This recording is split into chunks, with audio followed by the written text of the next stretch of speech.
As you set your goals and create a timeline, you also want to identify potential obstacles that could get in the way of reaching those goals. This is important because it will allow you to plan for potential challenges and figure out how to overcome them. One of the biggest mistakes that people make when planning for their success is that they don't plan for their failure. They fail to see that they will run into obstacles on their way to success. But if your goal is something that you truly want, then your failure to achieve that goal should not stop you. It should instead be a learning or inflection point and a stepping stone to your future success. An obstacle could be anything from a financial issue to a bad habit you need to break. If you know the potential obstacles that could hold you back, you can plan for them preemptively, take action to overcome them, and prevent them from becoming permanent roadblocks.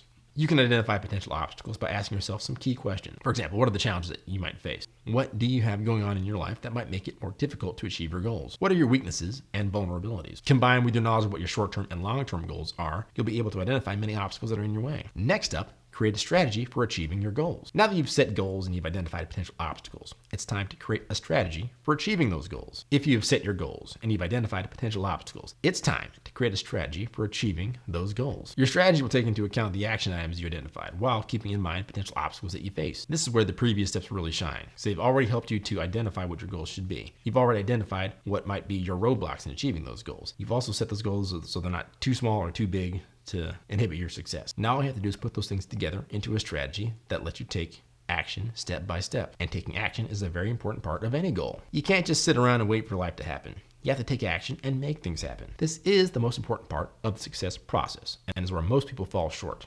They set goals, they create timelines, they identify obstacles, but they don't take action and make those goals happen. You have to take action, and you have to push yourself to achieve your goals. You have to get out of your comfort zone and do what you need to do to succeed. You have to break out of your old habits and routines if you're ever going to make a change. You need to stay motivated, and even more than that, execute on your goals and take action when you're not motivated. In other words, push yourself throughout the process. It can be easy to get lazy and stuck in a rut. And when the first sign of resistance comes around, to just quit. That's where discipline comes in, and executing despite how you feel. Even if you have negative thoughts or doubts about your plan or your action plan, if you remain disciplined and you remain optimistic and you execute even when things aren't going your way, you'll hit your goals.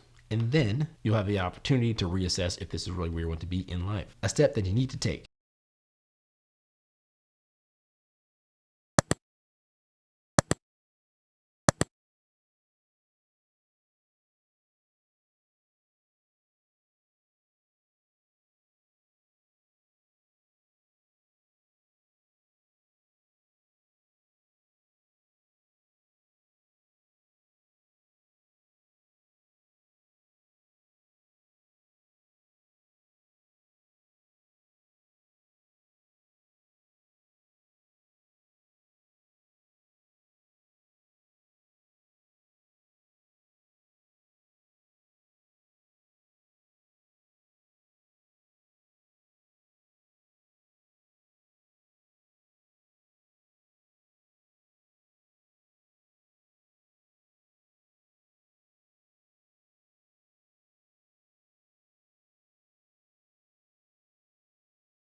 As they happen.